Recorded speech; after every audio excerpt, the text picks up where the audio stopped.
what initially led you to the insurance industry, and how has the industry evolved over the last few decades? Very early on, I paid some claims.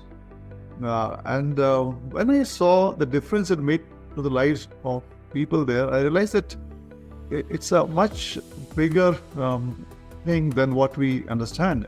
You actually contribute to society, to people at a very, very different level, and you can make a huge difference to your own country also by being part of this industry. What is the value of that engagement with people, customers, and your regular employees? What drives you to do that, and what is the benefit of something like that in today's age? Meeting people is very essential. Meeting people is essential to understand business, to understand what's the requirement, to understand what you do, also understand from your people's perspective what are they missing and what you as a leader should be doing. To be able to innovate, you should have two things, I feel. One is you should be eternally curious. Eternally curious means you should be like a sponge, pick up every bit of information and knowledge and be eternally curious. And second, you should have high level of empathy to be able to feel the pain and the concern of an individual, of the society, of the country, of the world at a very high level. When you combine these two together, your mind will figure out solutioning. And that is what you call as innovation. How do leaders think about uncertainty in today's time? Like, what do you see, and specifically with the lens of emerging technology? To me, technology is a tool. I solve problems.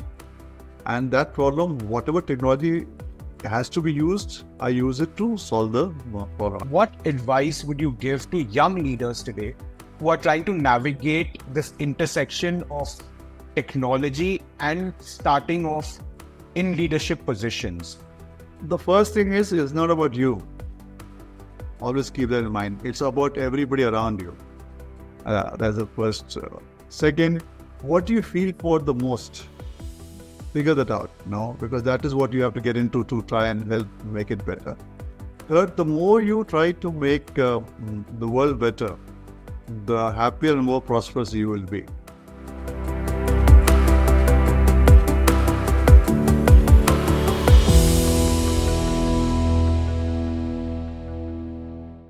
Welcome everyone to another exciting edition of Trustworthy Tech Dialogues. I'm Satwik Mishra, the Executive Director of Centre For Trustworthy Technology. Today, we're diving into a topic of great significance: leadership in the era of emerging technology. As we navigate through these uncertain times, exercising leadership has never been more critical. In today's world, innovation, creativity, and curiosity are not merely buzzwords, but the foundational pillars of a successful corporate strategy. Leaders are increasingly recognizing that fostering these qualities within their organization is essential for staying competitive, driving growth, and navigating the complexities of a rapidly changing global landscape.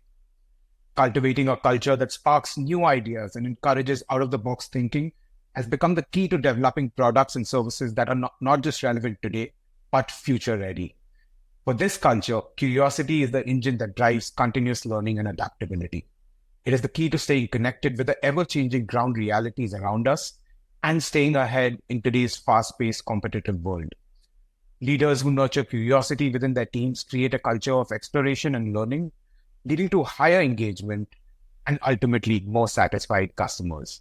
This commitment is particularly vital in industries where stability and trust are paramount, such as the insurance industry. We find ourselves in an era characterized by profound economic uncertainty, unprecedented technological advancements, escalating climate change, and also the imminent reality of looming global health challenges. In this context, the insurance industry is increasingly seen as vital in delivering the stability we so urgently need.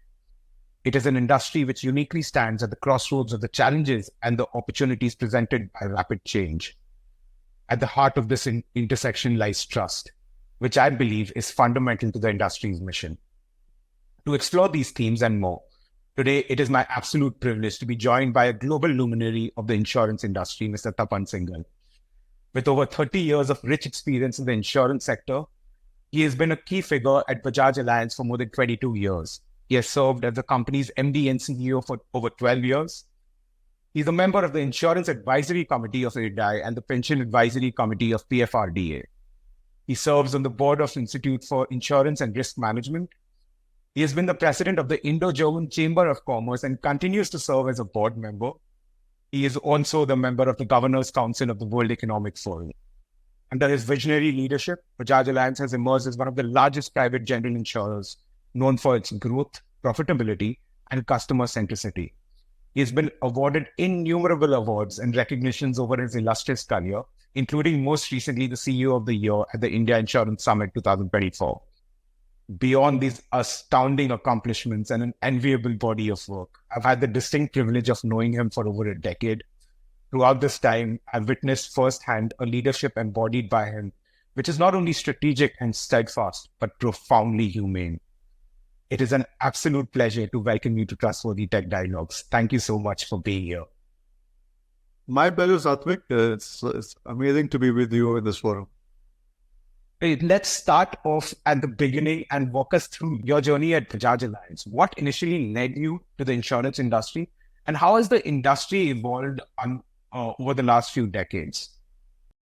If you go back into the era when I joined insurance, that time hardly anybody wanted to join insurance as such. No, it was like somebody who did not do good in life would join insurance. That was the image. And the funny part was that when we had this JV with Allianz, and I was speaking to some of my Allianz friends, they said, no, in Germany, it's a bit different. When you fail in life, you become a bartender. And when you fail as a bartender, you join the insurance industry. I think, no. So imagine that is the image that the industry had in that kind of era. I'm a scientist by education, and I wanted to get the Nobel Prize for my country. That was the burning desire from a small child growing up. That was what it is. But because of some challenges of my friend, and they said this is interesting and take this government examination, I joined this public sector, which is in India, is run by the government insurance company. But very early on, I paid some claims. And when I saw the difference it made to the lives of people there, I realized that it's a much bigger thing than what we understand. You actually contribute to society, to people at a very, very different level. And you can make a huge difference to your own country also by being part of this industry. And that's why I stayed on in the insurance industry for over 3 decades, which should be there. But if I look at the last decade, not only for insurance, I think across the globe, earlier on when we used to do an innovation or do something new, we would reap the benefit for a decade or 2 decades and really done something amazing. Today, do something which you feel is amazing. In just about 20 days, 25 days, everybody else has done it. That era and the speed at which things are happening is so phenomenally fast. It's exciting. So if you're not used to this excitement, it can become overwhelming. I think that's the way I would say it. But if you use excitement and you constantly keep on thinking about what next, then you really enjoy this game. So the industry has gone through massive changes in the past 10 years. And we'll talk about it as we move further. But I'll leave you with the thought process that if you meet somebody on the street, they would have distrust on insurance. And they would say, these guys don't pay claims. And this is globally across. You ask anybody, any part of the country or world, you're in US right now, go and ask somebody, what do you think of the insurance industry?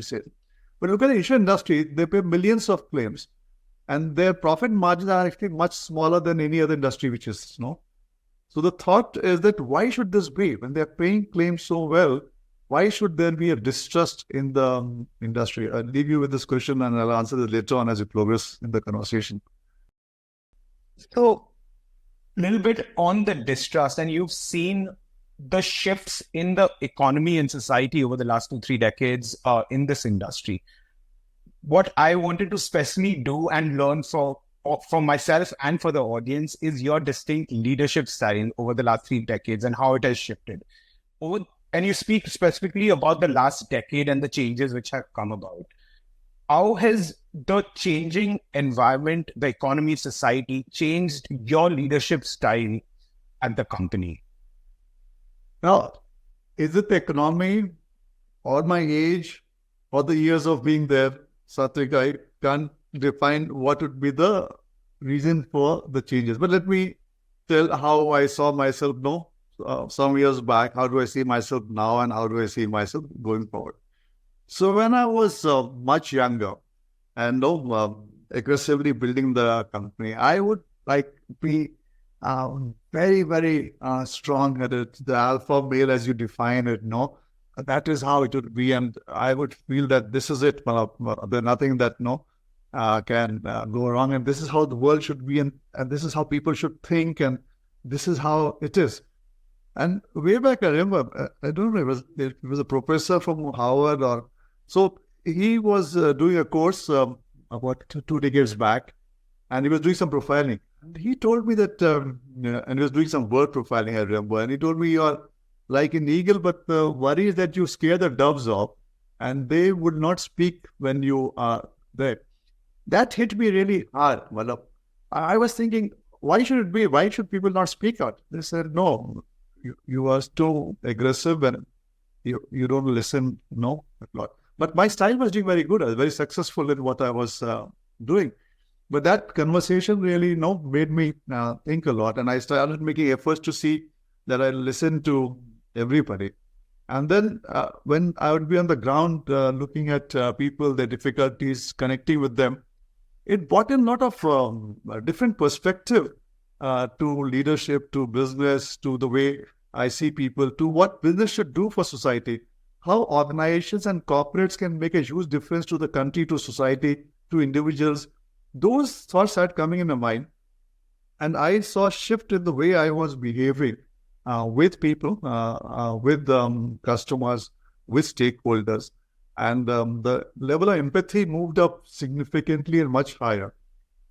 And this also gave very good results. No, it was not that my early alpha male perspective was the only one giving results. And then when I moved more forward, I realized that it's not only about the materialistic way when we look at things. How do you connect at a higher plane? And how do you see a much bigger purpose in building organizations and company and team, which actually is sustainable and lasts for hundreds of years and not this. So over time, this has been a huge shift in the way I have looked at things. But if you ask me, the current phase I think this is better than the phase that I was in the past years.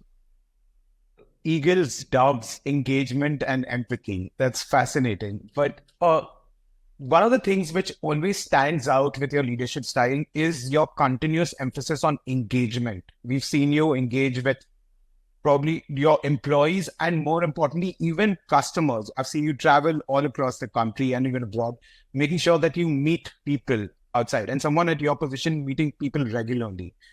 What is the value of that engagement with people, customers, and your regular employees? What drives you to do that, and what is the benefit of something like that in today's age?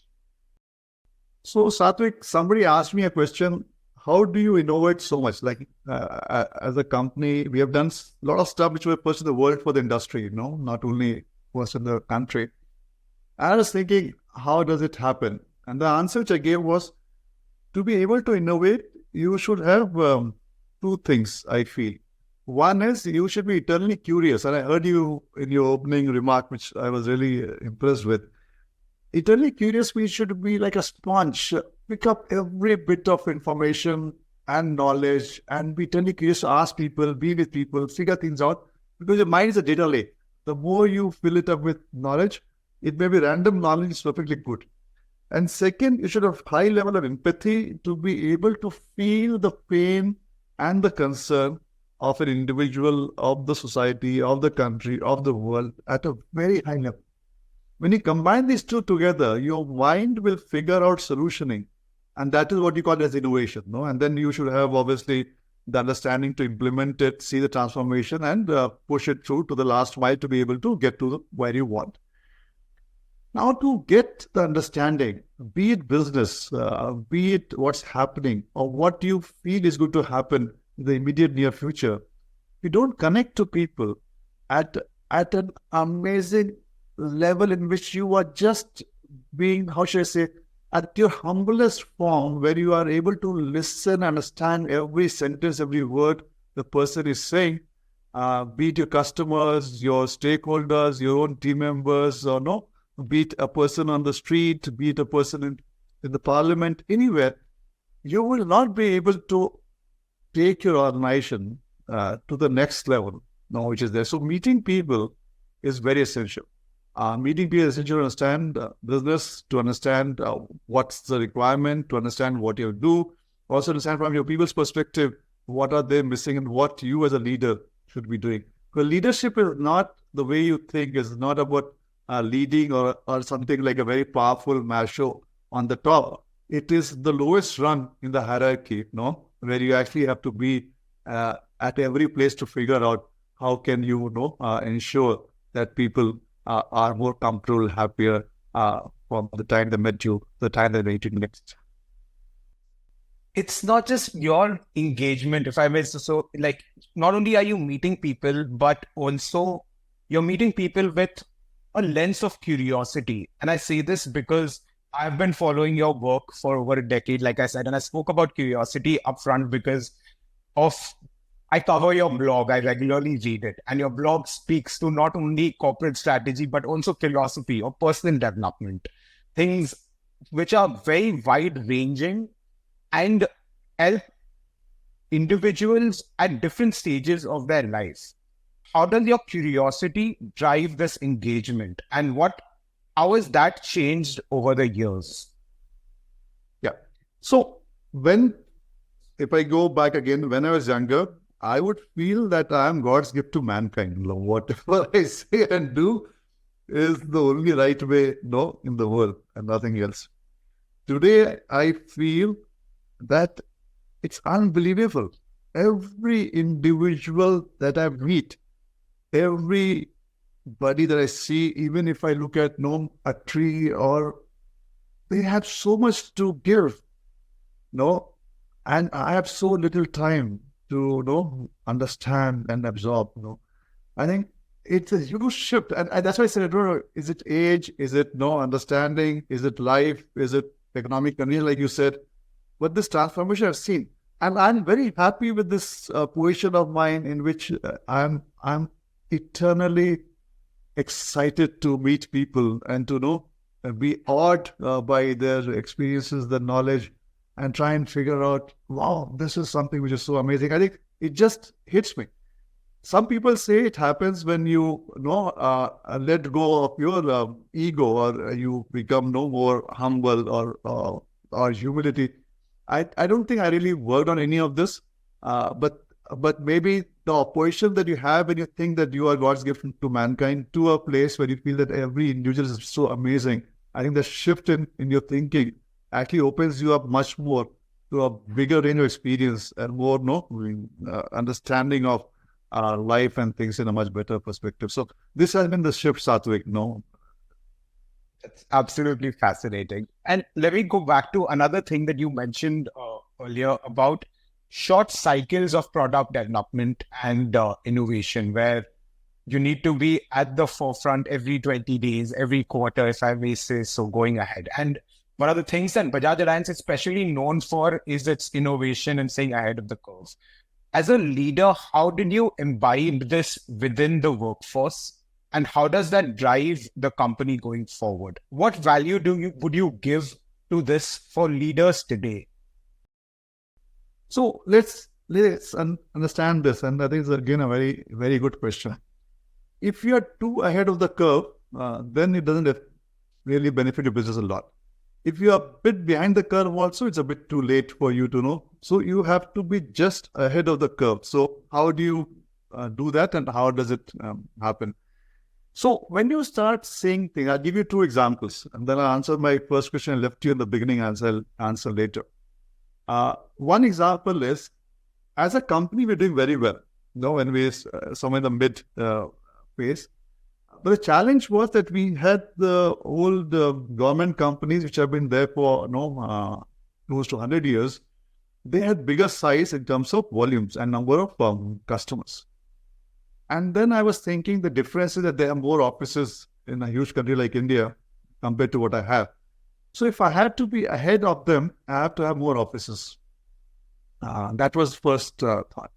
Now, to open more offices means I have to invest a lot of money in the infrastructure, which would be a huge capital requirement, which means I have to go to shareholders and my return on the ROE would be much less. That was one thought which was there. The next thought was, I was at that time the chairman of the chambers, Indo-German chambers, and I would go to Europe and people would talk of demographic dividend. And this India has demographic dividend and Europe doesn't have it. So that was the first time in 2000, no, early 2000, we started hearing this and I was thinking, oh, what does this mean? They're excited about demographic dividend, but if we are able to provide employment to our youth here, it can actually become negative, no?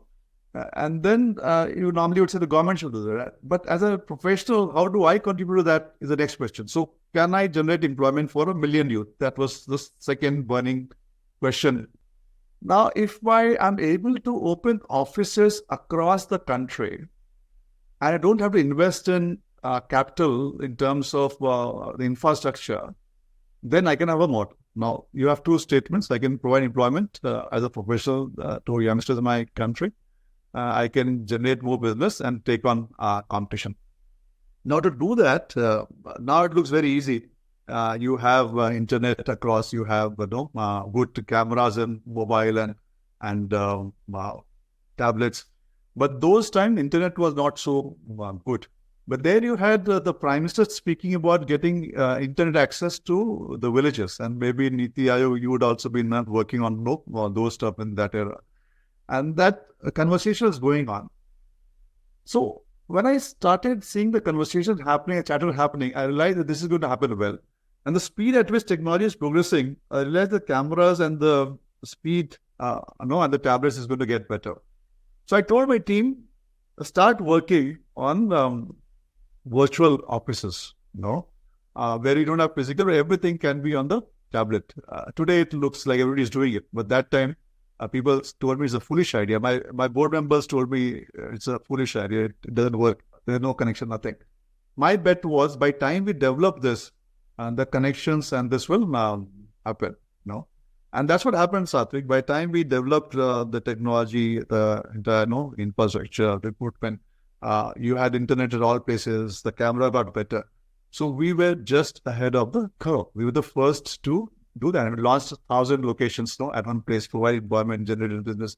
And now we're ahead of most of the government companies in the Indian market. So this is an example that you start preparing before the technology has arrived to the stage where it is, because it takes time to prepare.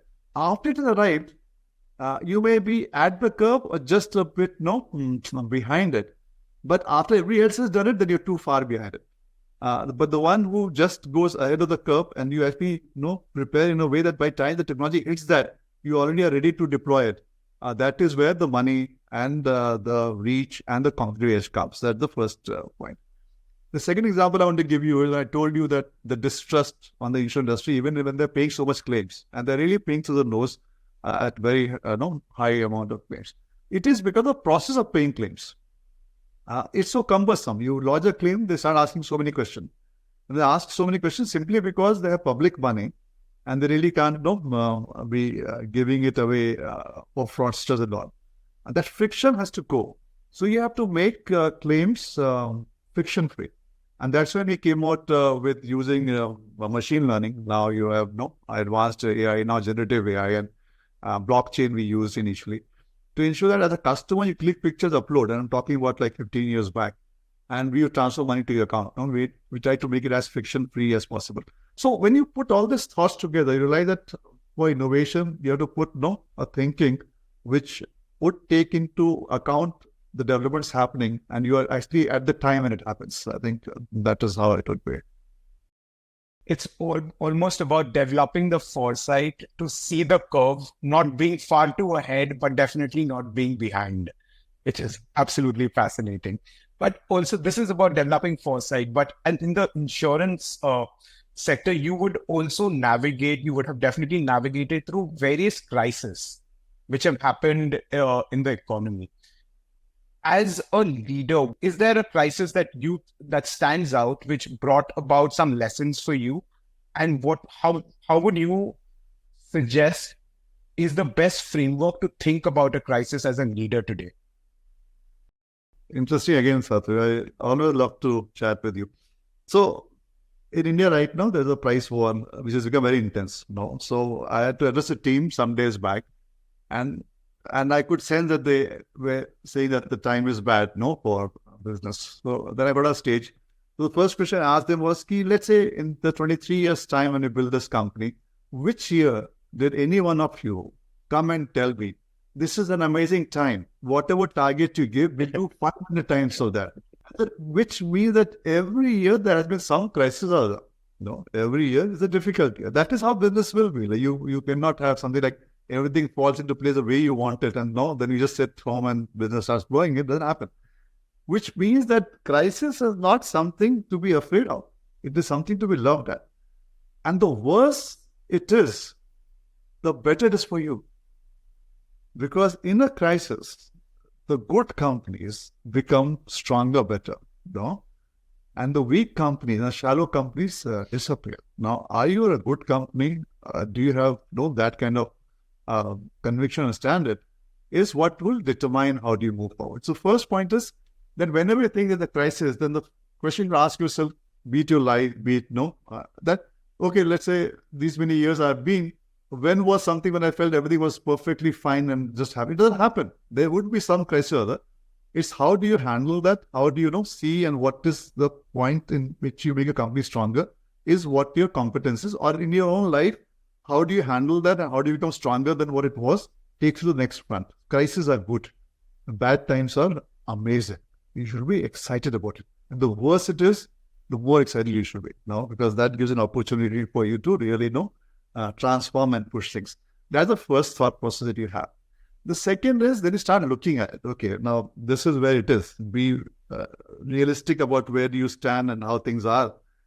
Have a dispassionate look at it and start figuring out from the end consumer perspective. And consumer does not mean only the client. It's also your own employee also. No? And I'll give you an example of COVID also at that time, how we handle that. And what exactly is that really hitting them hard? And how, with whatever constraints you have, are you going to stand by them and make a huge difference to them? No? And how do you transform yourself to deliver that? Is what should be the obsession for the entire unit organization that you need. And that is when you put these two together, you start enjoying it. And then as time progresses, you start emerging stronger from where it is. So in our case, we had in 2007, completely free pricing. Or when we started coming in 2001, we had only had government companies. So why would somebody trust a private company at that time? So I think people would say, Tapan, we know you, but how can we trust you? Two, government agencies not accepting our quotes. Two, the price going for 90% for. Two, an environment where the profits of the market going to disappear. In 23 years of building this organization, I've seen at least 10 huge crises. But fast forward today, if I look at, let's say the past 10 years, 70% industry's profit was made by a company alone. We have 150 million customers now, organically grown brick by brick. We have the largest distribution of bank assurance in the world. We have 240 banks as our agent. Larger 100,000 as tied agents. If you look at all built organically, every crisis made us stronger than what we were before that. With just the thought process that we just have to do so. In COVID, I remember when hospitals didn't have beds, we actually set out 18 ambulances in different cities with 6 hours of no oxygen competence. So if something goes wrong with a customer or employees, we can actually keep them alive on oxygen and take them to a different city where there would be beds available. So in any crisis, just keep on thinking on your feet and see what can you do to be able to handle that, not just sit back. I think that's what keeps the excitement alive. So this is one aspect of not becoming overwhelmed by the crisis at hand, and crisis will always be there. The second aspect that you spoke about was a little bit of building resilience within your company and within your organization such that you're ready for any crisis which comes ahead. But there's also the reality today that there are too many lenses of uncertainty around us.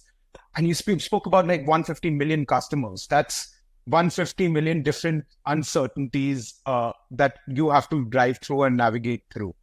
How do leaders think about uncertainty in today's time? Like, what do you see? And specifically with the lens of emerging technology, I don't think emerging technology has ever been as pervasive as it is right now in society. How do leaders think about driving through the uncertainties which have come about from these emerging technologies? So somebody asked me this question. I think that was early on in generative AI. I was just starting, no, and they said that, no, how do you look at technology? I said, to me, technology is a tool. I solve problems, and that problem, whatever technology has to be used, I use it to solve the problem. I think that is how it starts. It is not that the technology becomes all for what I'm doing. Now, anything which is new, you're just excited about it, and keep on thinking how and what problems that you have where this can become a huge fit, and how do you do that? It will have risks, like you rightfully said. It will have risk. There will be disruptions. But the biggest risk is if you're not able to use it well for solving issues, problems, or no customer experiences, that's a bigger risk. If you're afraid of it and you be away from it, that's a bigger risk. Risks evolve over time. No, I think when I started working, we would get salary in terms of a check where we had to go in cash in a bank teller and carry cash home. And the biggest risk was pickpocketing then, no? And we try to see how do we handle that. Today, the biggest risk is phishing and people taking money away from my account from using the mobile hacking or whatever it is. Risks have changed. But obviously, convenience has also moved in. My experience as a customer has moved in. Things have become much better. So never be afraid of a new technology. It will have risks, and that is, you have to keep on thinking, how do we do that? The second thing is, how do you build in a mechanism where risk correction keeps on happening? Let us look at generative AI. Now, there are a lot of hallucinations which would happen. It can go to unethical methodology. So people are thinking of guardrails. But there should be a continuous feedback, because there are more good people in this world compared to not so good people. No, let's put it like that. No, majority or overwhelming majority is of good people. That's why the world still exists. If the overwhelming majority was not of good people, the world would not have existed. So if you have a feedback mechanism of self-correction where people start contributing, and more people contribute in the right way, the generative AI actually gets more powerful in the right ethical manner compared to what it is. Now, if you try to remove all that mechanism of feedback and you're so scared and you put so many guardrails, they don't allow development to happen, you can't stop it. Somewhere else, somewhere far off, maybe a rogue unit organization may actually start building using more feedback from negative and make it more negatively powerful than possibly it can be. So my view on technology and the way I look at risk is, first and foremost, be super excited about all the development. Second, what problem does it solve? Use it well. Third, always keep it very open and allow the society and the world to keep on adding don't make it very restricted, because there are more good people than not so good people. Remember this, that's how it works. And that would actually ensure that actually gets better and moves in the right direction. That's the way I look at it, Satwik. So the way I'm thinking, one of it is from your answers, like a philosophical lens in terms of not being awed by the uncertainty brought about by the technology, but flipping the paradigm and thinking about how that technology can be used to address the uncertainty, and strategically developing a framework such that you have continuous feedback channels, which is again extremely interesting to think about while you're thinking about emerging technology. But you also, like in your answer, spoke about phishing and the challenges and risks that stem from like in the world today. And I remember Bajaj Allianz was probably one of the first firms to come up with cyber insurance. Now, walk us through that journey of coming out with cyber insurance and what have been the lessons since then? Yeah, Sadik, so it's again a story. In one of my interactions, one elderly person lost some money because of phishing. And I met him and he was so sad. I was talking to him and I was thinking that as an insurer, we're missing out in solving the worry of this person. And it's going to happen more. Again, it was much earlier. Today, every second person is getting this phishing. Myself, people have become smart to both sides. But those are the early era. And then we said, no, we have to solve it. We have to come out with a retail cyber cover. The industrial cyber cover was there. For any individual, you can buy that and be protected against that. And then we thought more that there is stalking also happening on cyber. So people normally don't know how to react if somebody is stalking them. How can insurance company provide assistance and taking care of the legal fees? How do we stop that? What are the ills that are happening in the cyber. How are the insurance company going to protect that? And it came out of the first retail cyber cover in India. I know my daughter's buying it, one of the first customers to do so. And we're super excited. But those early times, that time the cyber risk was not so perceived as it is today. So the policy did not take off or sell as much as I thought it should be, because I normally am more excited, than the time is. But it has started picking up. It has started picking up as the risks have started moving in. But again, it came back from the same thought process that the risks have changed. Nobody's pocketing any pick now. We don't have pickpocketers anymore. No. So the insurance company is still providing cover. Pickpocketing has no relevance. No, it has shifted. So how do you keep on seeing the shift happening in the risk, and how do you keep on moving towards it, and how do you solve issues, and what all risks can you think of, and how do you keep on putting out? So the product also has evolved. A lot of companies also come forward, and the risk also has moved up a lot now. But obviously, you have this pleasure of being the first to be launching it. But I started from that conversation with the elderly person on him losing some money on phishing. And that's, again, comes back to the question asked me, why do I keep on connecting with people? Because that's when you realize what is the miss that you're doing and how do you make yourself better. Wonderful. So one particular question that I've always wanted to know, and I'm sure that a lot of young leaders today would be very interested in understanding, is you have this distinct pleasure of seeing your firm grow over the last 3 decades and scale to where it is right now. How do leaders think about their business models as their businesses scale, as the industry scales, as they get in more consumers, as they probably navigate through the need of a larger workforce? In times like this, as companies think about scaling, as we move from startups to probably a resilient company becoming a more standout organization in the world, what are some of the lessons that you have thought have worked while Bajaj Allianz scaled over the last 3 decades? So when you are a startup, every decision is moving very fast.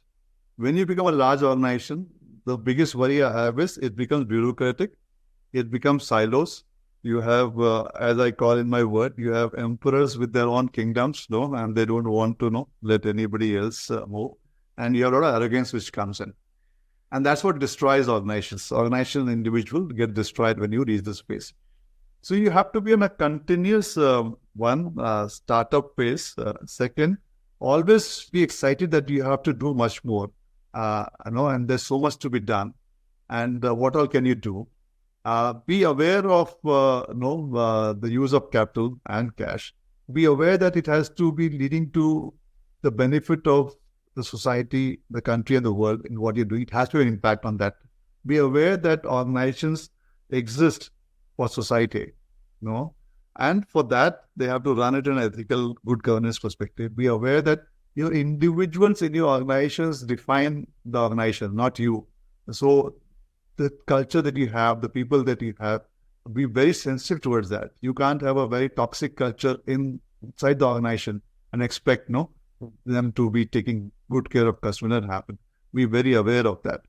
Be obsessed with the thought process that every day that you get up, what difference do you make? So when you keep this on and you don't allow the arrogance, the bureaucracy, the laying to come in, and it keeps on coming, and politics to come in, which you have to keep on nipping at the bud, continuously, be it in communication. It's not that one culture you change, it happens. It's a continuous work that you have to keep on working on and build that sensitivity towards that. Then you can have organization which outlast the average age of organization, which normally is 20, 25 years, because look at the stock market and pick up companies at the top 20 years back, most of them are not there today, So to outlive that, you have to be very, very sensitive on this part. And this is fun, challenging also, because the natural tendencies of large organizations to become bureaucratic and to create silos and to become arrogant. Tipping the arrogance that may develop as you scale, being very careful about not ensuring that bureaucracy comes in the way of you scaling, and obviously being very mindful about the culture within the organization, and so that it isn't leading to any toxic work environments, so that you're able to grow sustainably. One of my favorite questions to ask leaders today is, you spoke about the distrust which exists possibly amongst people with the changing times, with so much uncertainty. How do you personally think about trust, both within the firm while you're dealing with your employees, and also, more importantly, while dealing with external stakeholders, with partnerships? Bajaj Allianz especially is a partnership. Like, what is your take on the importance of trust today? Trust is everything, Satwik. No? And trust does not mean that you are judging anybody. Trust means that you accept everybody as they are and who they are, and you believe them. Start from the point that you trust everybody. Never start from the point that you will trust people after they've proven themselves to be trustworthy.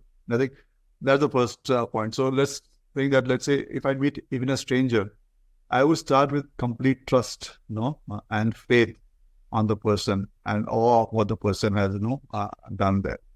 So the way you have to look at trust is when you give person that comfort, that trust, that feeling, they also trust you back. Human beings they actually mimic. It's a very interesting thing, and to understand this better, try and do this. So next time when you meet somebody, just put up your notebook and just look a bit cranky. And watch them. After some time, you will watch them, they'll also become very stiff. And you've done nothing, you're not spoken a single word. And next time you meet somebody, just keep on smiling for no reason. And you'll see they also start smiling. Human beings mimic. So you want trust, you to start with trust. It's not a game that somebody has to prove before you trust. I think that's the first fundamental. You start with trust. What will happen? 100 will trust, 1 will betray. Fair enough. 99 did not, So you're still winning more, than losing. As I said, the world is full of amazing people. There are few who are not so winning, which is fine, but majority are. So why would you start with the negative? So in my view, trust does not come for expectation of somebody else showing that. It comes from us and demonstrating that we really trust everybody that we meet and talk to and go all out, in all that we can do. Even if somebody is not kind to you, you be kind. And you watch the change happen. I've never seen the change not happen. You be more kind. Somebody doesn't trust you, you trust that person more. And what's the change? So I think the basic rule is it starts from us. We have to trust more and blindly. Even at the cost of getting betrayed a couple of times, perfectly fine. And so it's almost reciprocity, like building a reciprocity from your lens, and then you expecting, like, once you start engaging people with trust, you will get trust back. Yeah, don't expect it will happen. If you expect, again, you'll have disappointment, Satwik. Don't expect it will happen. Right. And my final question is, what advice would you give to young leaders today who are trying to navigate this intersection of technology and starting off in leadership positions, maybe in the government, maybe in the corporate world, maybe in civil society? What are some essential steps that you would think that young leaders should keep in mind in today's times? The first thing is, it's not about you. Always keep that in mind. It's about everybody around you. That's the first. Second, what do you feel for the most? Figure that out, because that is what you have to get into to try and help make it better. Third, the more you try to make the world better, the happier and more prosperous you will be. Now, remember that. So if you look at any businesses or any business became a unicorn or had made billions of dollars, at the root of it, they made the world better from what it was. So as a young leader, if you're not able to think, how would you make a difference to the world? How can you make it better? Or forget the world, if not the world, country, if not the country, society, if not society, the family, if nobody else, you, what difference can you make? I think that's the first thing. Always think about it. Have a high level of empathy. And it's not about you. Rest will follow. It is something that if you're so obsessed about position, if you're so obsessed about money, and you chase that, then that may not come so soon. If you're obsessed about, trying to solve things or make a different society, these will follow very easily. It's a very funny equation, like the one I told you about how people mimic the other. it's also here. So don't be obsessed. Designations, power, money, fame will come to you if you're not obsessed about it. If you're obsessed about it, it'll take a lot of time. Be obsessed about what difference you make now. It's not about you. Just remember that. And in the end, never forget, be happy, be joyful, keep smiling. Come what may, there's no crisis will last forever. Even if it comes, smile it through. This too will pass. The wonderful words to end this podcast. I wanted to understand leadership in today's times, and there was nobody better that I could have discussed it with. Thank you so much for being here. My honor, Satwik, always great talking to you.